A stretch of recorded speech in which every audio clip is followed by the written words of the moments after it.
nós vamos fazer 100 anos, é porque nós somos fruto daquela igreja que um dia iniciou lá no primeiro século. Há teólogos que falam que o livro de Atos é comparado a uma dobradiça, uma coisa simples que você conhece. Enquanto fecha por um lado, abre pelo outro. Então, enquanto o livro de Atos está fechando os evangelhos, completando o ministério de Jesus, ele está abrindo um novo ciclo, contando a respeito daquilo que Deus deixou a igreja abrindo o ciclo de nós agora, não somente como discípulos formados por Jesus, mas juntos formando a igreja de Jesus Cristo. Existem 3 palavras que condensam o livro de Atos. E se você entender essas 3 palavras, você vai conseguir entender o que Atos diz. As 3 palavras são ascensão, subida, que está falando da subida de Jesus aos céus. A segunda palavra é descida, subida e descida, que é a descida do Espírito Santo à terra. E o próprio Jesus disse que para que o Espírito Santo descesse, ele precisava subir. Eram 2 pessoas. Jesus subia, o Espírito Santo descia. E a terceira palavra é expansão, é crescimento. E é exatamente isso que é a igreja. Jesus subiu, o Espírito Santo veio, desceu, ele foi derramado sobre toda a igreja, ele nos encheu de poder, e só através desse poder é que a igreja vai viver o seu crescimento, a sua maturidade cristã e a sua expansão. Isso é o livro de Atos. Esse processo que a igreja viveu no primeiro século nos ensina que hoje nós também, como igreja, precisamos passar por esses processos de desenvolvimento e crescimento.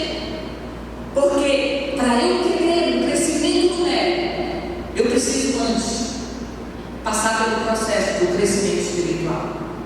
Então eu selecionei 3 momentos no livro de Atos, 1, 2 e 3, que falam para a gente muito claramente a igreja passando por esses processos de crescimento e de amadurecimento da fé. Porque até aquele momento, os discípulos eram só discípulos. Eles também tinham passado por um processo de crescimento com o próprio Jesus. Você lembra da história de Pedro? O tanto que ele cresceu. Mas agora não eram só mais discípulos. Agora eles eram igreja. Igreja de Jesus Cristo. E eles precisavam aprender a ser igreja. Eles precisavam aprender a desenvolver-se, a crescer como igreja, para poder alcançar os convites da terra. Mas lá estamos nós, em Atos 1. E agora Jesus já foi para os céus. Nós não temos mais a presença física de Jesus.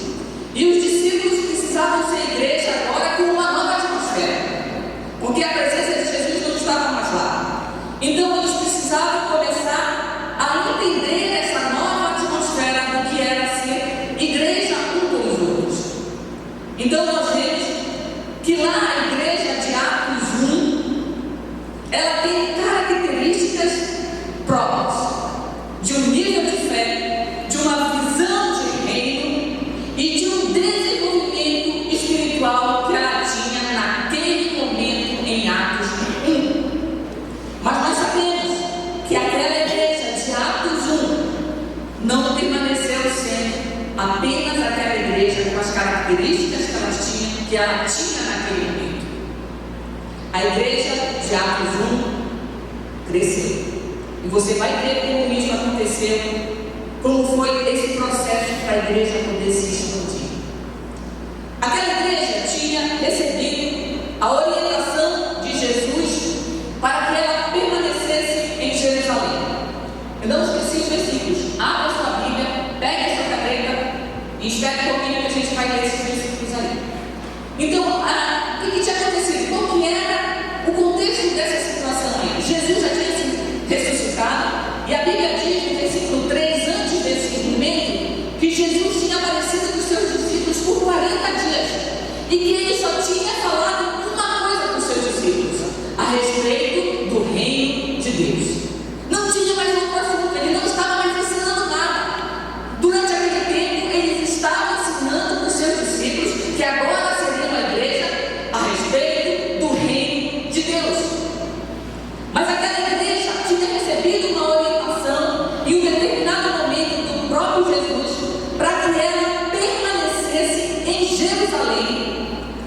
porque a promessa que o próprio Deus tinha falado iria se cumprir, para que eles esperassem em Jerusalém, que lá em Jerusalém o Espírito Santo iria ser derramado, e eles iriam ser cheios do Espírito Santo, e como consequência, eles estariam cheios de poder.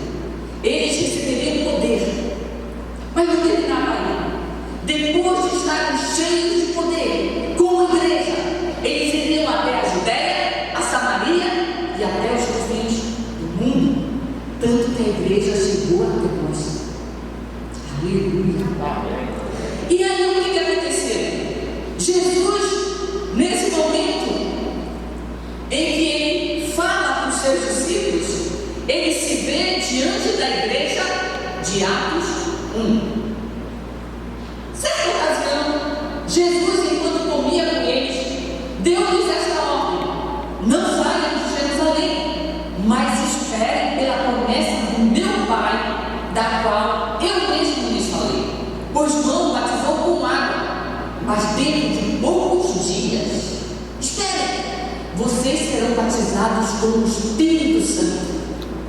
Então, os que estavam reunidos lhe perguntaram: Senhor, é nesse tempo que vais restaurar o poder, o reino, o governo a Israel? E ele lhes disse: vocês não sabem de nada. Não compete a vocês saber o tempo, as datas que o próprio Pai estabeleceu pela sua própria autoridade. Mas entendam o que eu estou falando. Entendam do que eu estou falando. Vocês vão receber poder quando descer o Espírito Santo sobre cada um de vocês. E vocês serão minhas testemunhas na Judéia, Samaria e até os confins da terra. Pode voltar, é até lá. O que Jesus estava falando para aqueles discípulos naquele momento, em Atos 1, era a respeito do reino de Deus, era a respeito daquilo que a promessa de Deus tinha falado para eles, do que eles tinham de poder, de ser cheios do Espírito Santo de Deus. Jesus está falando de um governo celeste, de um governo que um dia iria ser estabelecido, quer o homem queira ou não. Mas os discípulos, a igreja de Atos 1, estava entendendo aquela mensagem tão grandiosa, aquelas promessas tão poderosas, como algo natural. Não estavam entendendo muito bem o que estava acontecendo, porque Jesus estava falando de coisas espirituais, de coisas do céu, do reino de Deus. Mas o que aquela igreja de Atos 1 estava entendendo era de coisas naturais. Enquanto Jesus estava dizendo: olha, vocês vão ter poder e o Espírito Santo vai descer sobre vocês. Alguém levanta a mão e diz assim: Jesus, quando é que o governo vai ser de Israel novamente? Enquanto Deus está dando tantas promessas para nós, igreja, muitas vezes nós estamos preocupados com governos terrenos.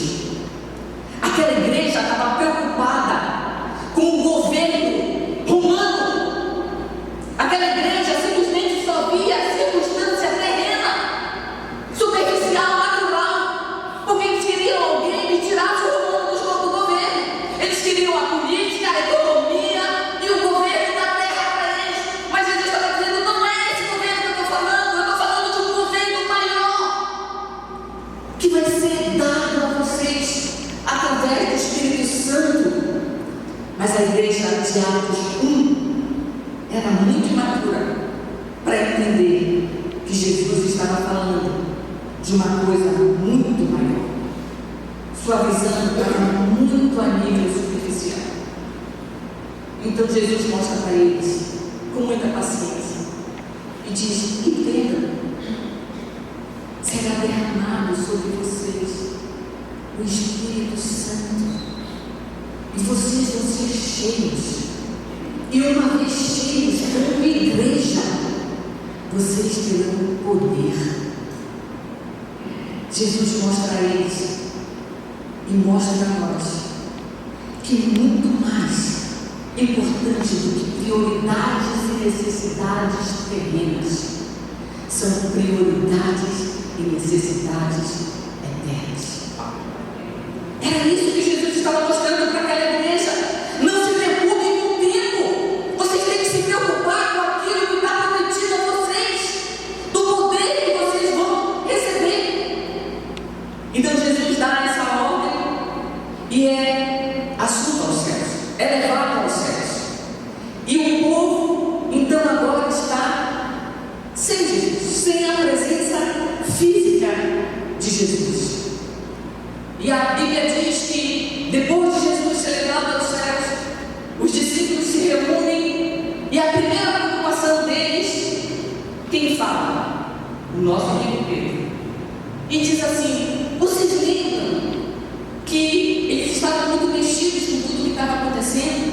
Lembrem que teve a traição de Judas, teve a morte, o suicídio de Judas, mas não foi só isso. Jesus foi entregue, machucado, morto, ressurgiu. Então imagine a circunstância dessa igreja.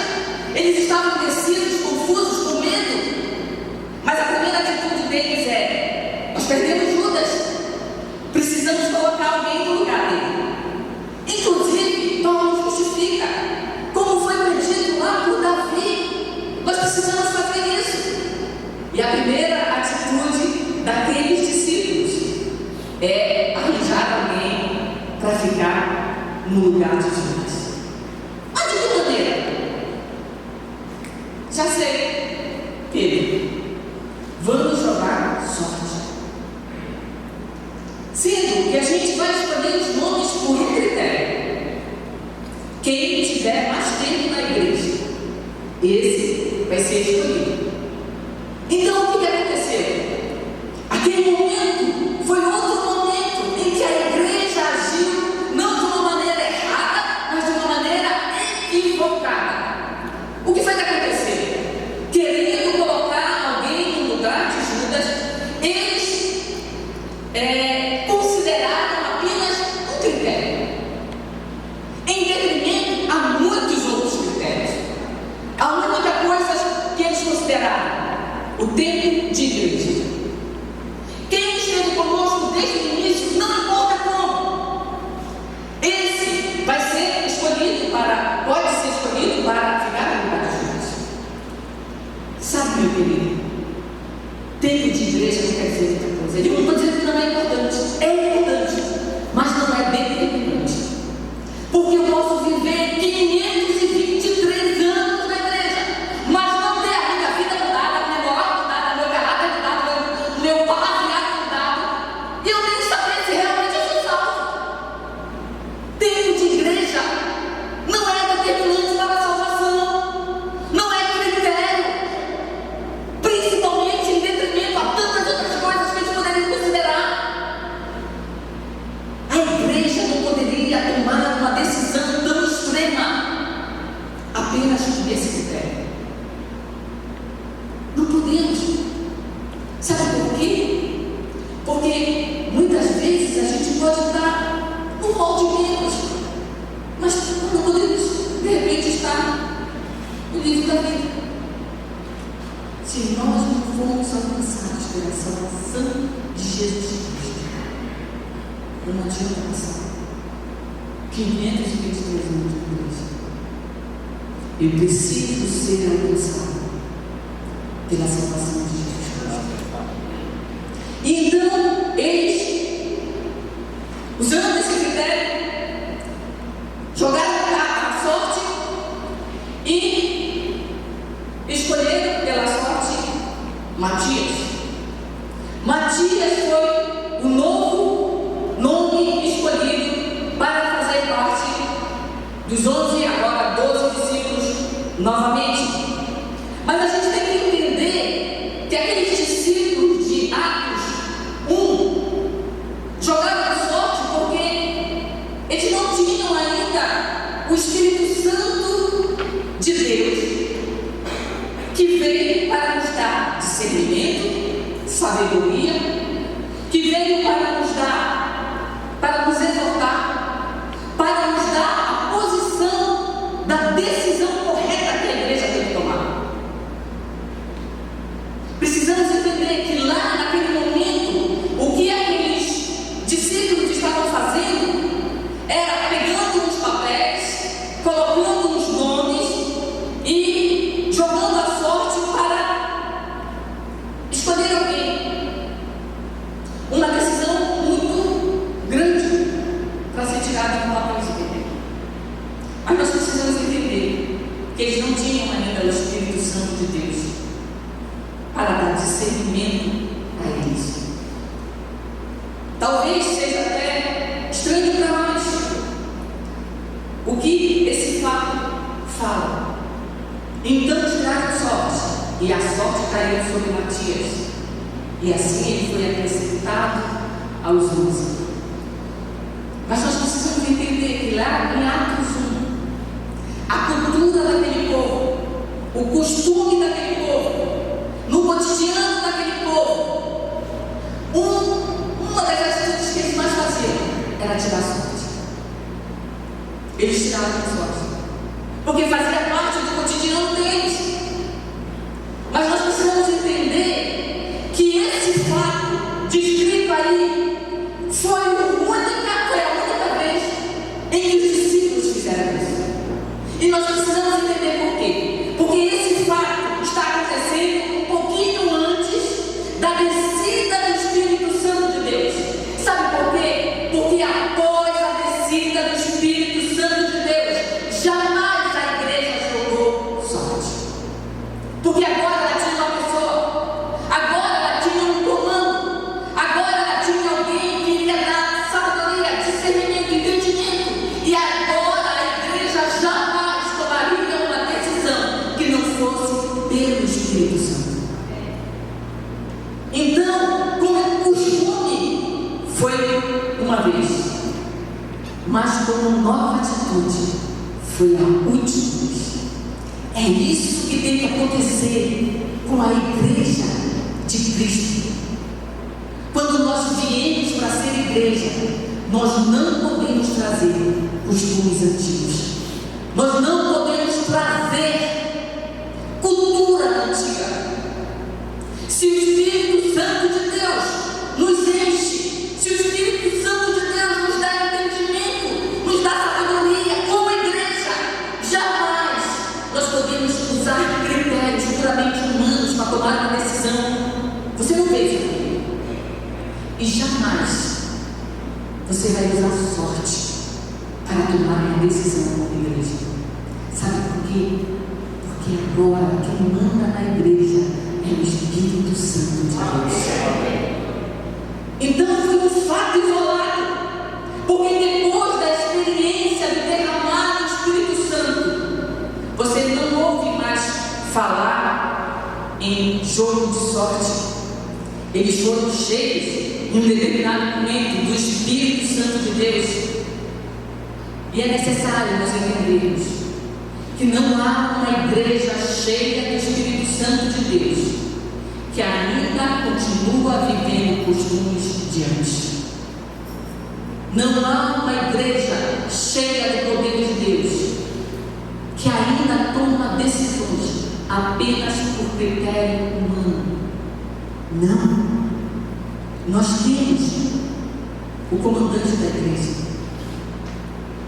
e nós precisamos ouvir, seguir e decidir somente pela vontade do Espírito Santo de Deus.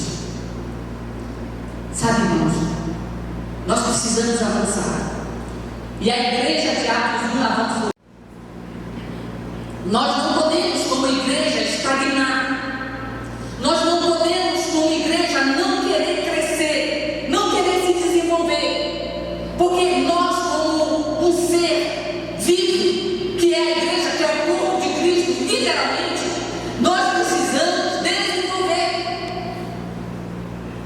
E é por isso que lá em Hebreus 6, o autor de Hebreus 6, abre esse versículo e marca. Hebreus 6:1, ele diz o seguinte: portanto, meus queridos,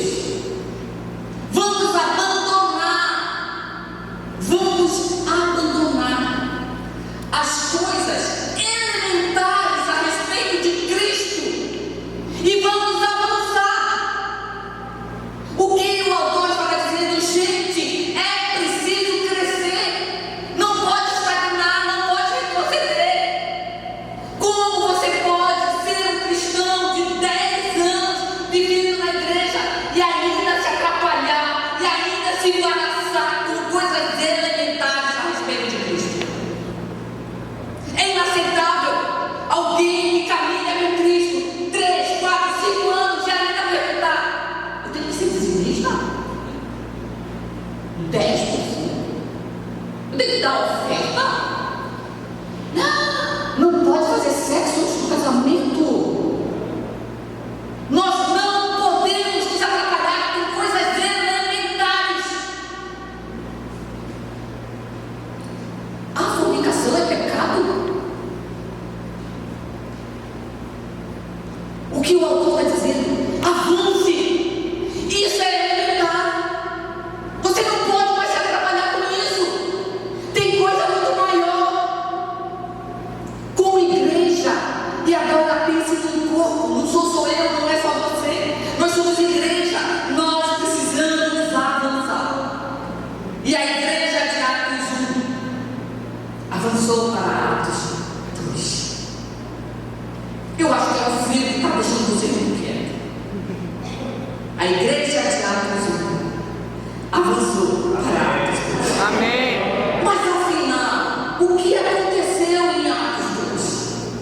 Porque a igreja de Atos 1 vivia num nível de fé, vivia num nível de maturidade, a gente acabou de ver, vivia num nível de decisões, vivia num nível de critérios, mas agora a igreja de Atos 1 está passando para a igreja de Atos 2. Ela avançou, ela cresceu, ela amadureceu. E é necessário que nós, como igreja, também tenhamos passos de fé, de crescimento, de amadurecimento. Foi isso que a igreja fez. Nós precisamos passar por Atos 2. Foi isso que a igreja lá no início fez. Passou por Atos 2. Porque nós também precisamos viver como igreja a experiência do derramamento do Espírito Santo. E pense, não é uma gota, é um derramar. Aleluia. Não é pouco, é muito. É um derramar tão grande que você vai ser cheio, transbordante do Espírito Santo. E quando você for cheio, sabe o que você vai ter? Poder. Aleluia. Poder.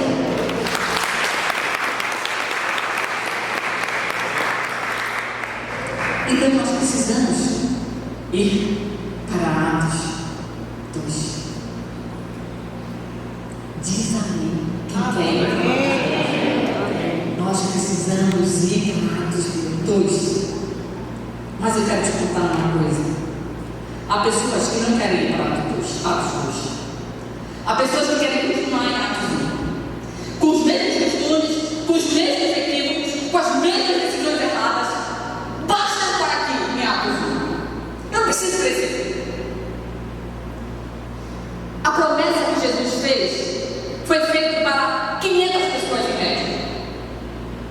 Sabe quem foi para Atos 2? Chegando o dia do Pentecostes, estavam todos reunidos num só lugar. De repente veio do céu um som, como de um vento impetuoso, e encheu toda a casa a qual eles estavam. E viram o que parecia línguas de fogo, que se separaram e pousaram sobre cada uma das pessoas que estavam naquela sala.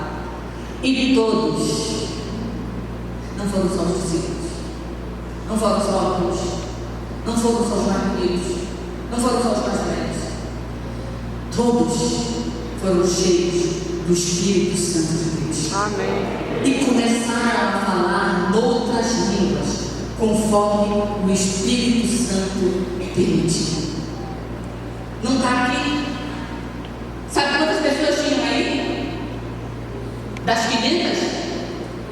Depois você lê Atos 120. Deu uma boa queda. De Atos 1 para Atos 2, de 500 pessoas, só 120 quiseram ir para Atos 2. Só 120 quiseram subir um nível a mais de fé. Quiseram ir para um estágio maior. Entenderam a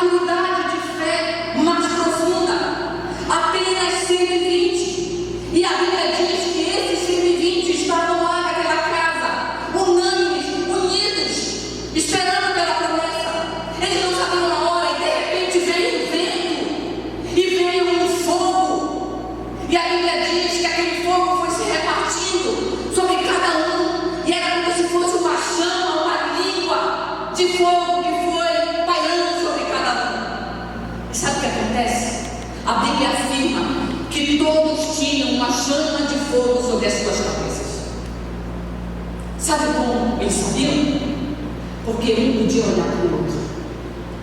Eu não sabia que tinha uma chama de fogo em cima de mim, mas eu sabia que tinha uma chama de fogo em cima de você. A igreja de Atos 2, cheia do Espírito Santo de Deus, não vê o poder deste mundo. Quando eu estou cheio do poder de Deus, eu vejo o poder que tem em você. Será que a gente consegue entender isso? Se eu vejo o poder que há em você e você vê o poder que há em mim, vai ter um momento que todos nós vamos ter consciência que todos estamos cheios do Espírito Santo de Deus, e nós seremos uma igreja cheia e uma igreja poderosa. Mas é necessário que eu veja o poder de Deus que está em você. O poder de Deus está em você. Não importa se você veio e chegou aqui hoje dizendo: não, eu não tenho esse poder. Não, eu sou um pecador com poder. Se você chegou hoje aqui, e se você crê que o Espírito Santo de Deus está sendo derramado, creia, há uma língua de fogo sobre você. Você veio em mim? Não, eu vejo em você. Eu vejo em você. O poder do Espírito Santo de Deus me faz enxergar o valor que tem em você, me faz enxergar a unção que tem em você, me faz enxergar a autoridade que tem em você, me faz enxergar o poder que tem em você, me faz enxergar a glória de Deus que tem em você. Essa é a igreja de Atos 2. Quando nós conseguimos enxergar uns dos outros. Eu não posso dizer, só está aí. Não. Eu tenho que dizer, eu vejo uma língua de fogo, que o Espírito Santo também está sobre você. Essa é a igreja de Atos 2. Essa igreja não quer saber de costumes antigos, pode ler Atos. Não quer mais saber de jogar sorte, não quer mais saber de colocar alguém no lugar de quem. Aquela igreja estava cheia do poder do Espírito Santo de Deus, e ela tinha agora uma missão a cumprir. Ela estava cheia de poder.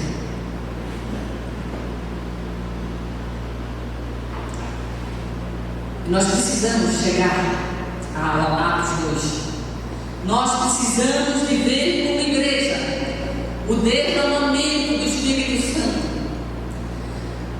Nós precisamos viver como igreja o enxergar o poder do Espírito Santo na vida do outro.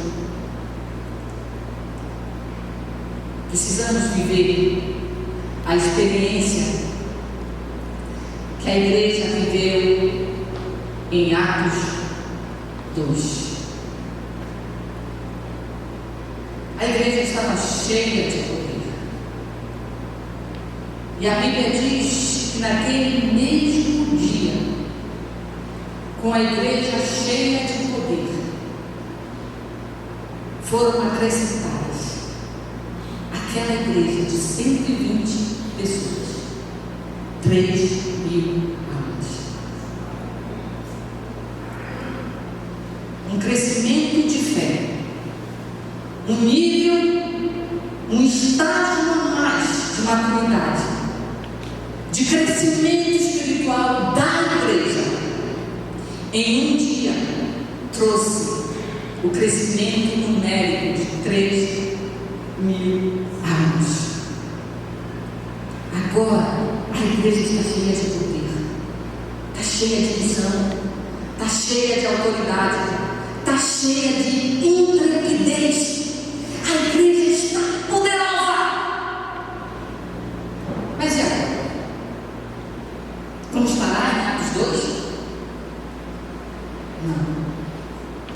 Tem Judéia, Samaria e até os confins da terra. Agora nós vamos para Atos 3. Você quer ir para Atos 3? Agora nós vamos para Atos 3. Desanima. Amém. Nós precisamos querer ir para Atos 3. A igreja agora está vivendo um novo nível de fé, um novo nível de entendimento e de maturidade. Agora ela está em Atos 3. A igreja está cheia do poder. E se a gente vê, a igreja já passou por todo esse processo de desenvolvimento. E agora a igreja está tendo um desenvolvimento numérico. Mas a igreja não pode parar. Ela precisa avançar. E quanto mais a igreja avança, mais ela cresce. Agora nós estamos em Atos 3. E existem duas pessoas que representam muito bem a igreja que passou por todos esses processos: Pedro e João. Pedro e João. Pedro a gente já conhece bem. Eles passaram desde o início, lá como discípulos, que aprenderam a ser discípulos. Vocês sabem tanto que eles precisaram ser preparados, construídos como discípulos. Mas agora eles viveram todos os processos de igreja. Eles não eram só discípulos. Agora eles estavam vivendo um processo de igreja. E eles passaram por Atos 1, eles passaram por Atos 12, e agora eles estão em Atos 3. E a Bíblia diz que, certo dia, cheios do poder do Espírito Santo, Pedro e João estavam subindo ao templo na hora da oração, às 3 horas. Estava sendo levado para a porta do templo chamado Formosa um aleijado de nascença, que ali era colocado todo dia para pedir esmola. Aquele homem não era levado para dentro do templo, ele era colocado fora do templo. E dia após dia aquele homem estava lá, fora do templo. E a Bíblia diz que João, passando por eles, e ele vendo que Pedro não ia entrar no pátio, pediu a eles esmola. Pedro e João, então, fitaram os olhos nele. Essa palavra aí, fitaram, no grego, é a mesma palavra que aparece em Atos 1, quando Jesus é levado aos céus, e a Bíblia fala que os discípulos fitaram os olhos nele. É a mesma palavra. Os discípulos fitaram os olhos em Jesus, e agora a Bíblia está dizendo que os discípulos fitaram os olhos no homem. A igreja que fita os olhos em Jesus jamais vai deixar de fitar os olhos no próximo. A igreja que fita os olhos em Jesus jamais deixará de fitar os olhos no necessitado, no doente, no acamado, naquele que está imobilizado dentro da sua própria vida, que está fora da igreja. Foi isso que eles fizeram. Eles fitaram os olhos dele e disseram: olhe para mim. Somente aquele que fica os olhos em Jesus, que fica os olhos no seu próximo, Deus não deve dizer: olhe para mim. Eu não tenho ouro nem prata, mas o que tenho, eu te dou. O que Pedro e João estão dizendo, que como igreja, nem sempre nós teremos recursos para atender, mas que como igreja, nós temos algo que é muito maior e mais poderoso do que recurso. É o poder do nome de Jesus. Amém. Só esse poder está acima de qualquer recurso. Só Ele cura, só Ele salva, só Ele tira aquele homem do lugar onde ele estava.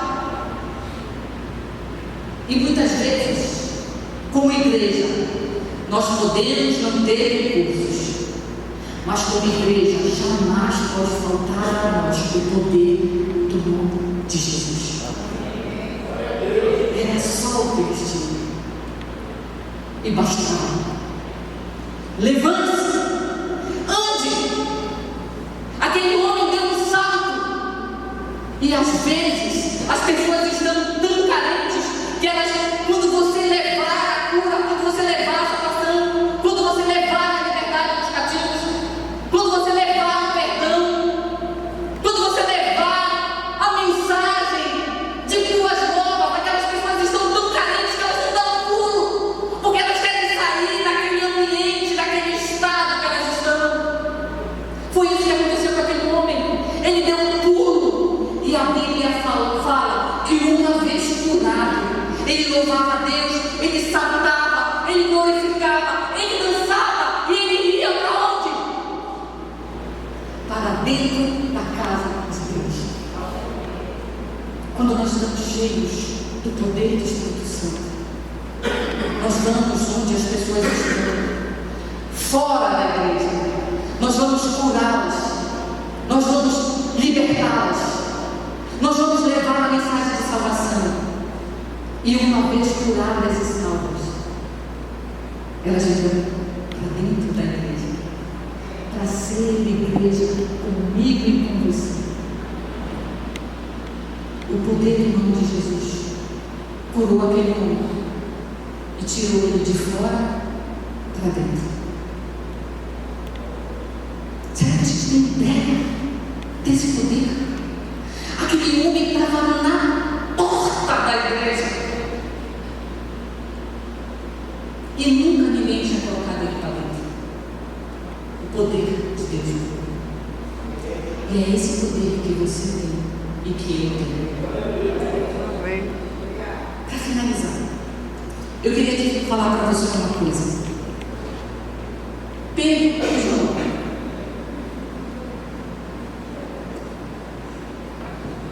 Não é a primeira vez que esses dois nomes estão juntos. Já estiveram juntos.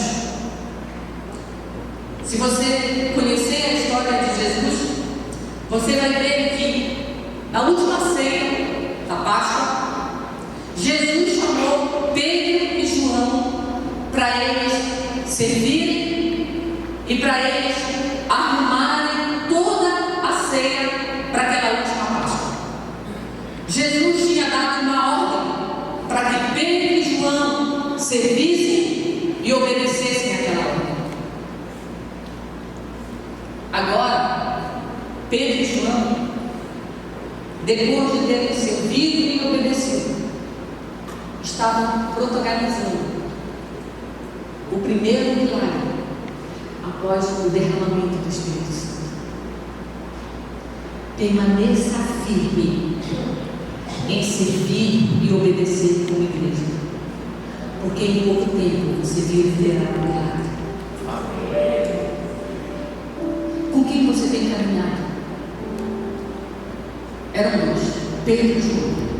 Com quem você tem caminhado?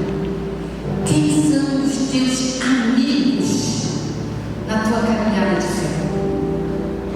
São pessoas que te motivam, incentivam a servir e a obedecer a Jesus? Com quem você tem caminhado? Quem é o teu João? Quem é o teu Pedro? As pessoas que você se relaciona, elas te incentivam a servir e a obedecer? Então permaneça firme com essa pessoa. É com ela que você vai viver os milagres. Talvez a gente, como igreja, estejamos vivendo em determinados momentos como a igreja em Atos. Mas esse não é o final. Nós precisamos avançar para Atos 2. Nós precisamos ser cheios do Espírito Santo de Deus. Mas nós não podemos parar em Atos 2. Nós precisamos avançar para Atos 3. Nós precisamos buscar quem está fora por dentro, para ser igreja como nós. Sabe por quê, meus irmãos? Porque nesse processo de crescimento, em Atos 1 eram 120 pessoas, em Atos 2 eram 3.000 pessoas. Eu parei em Atos 3, mas se você continuar na sua casa, em Atos 4 eram 5.000 pessoas. Nós queremos crescer. Nós temos um alvo. Nós queremos crescer em número. Nós precisamos avançar em fé. Nós precisamos avançar em maturidade. Nós precisamos avançar em ser igreja. Fique de pé, por favor. Deus abençoe.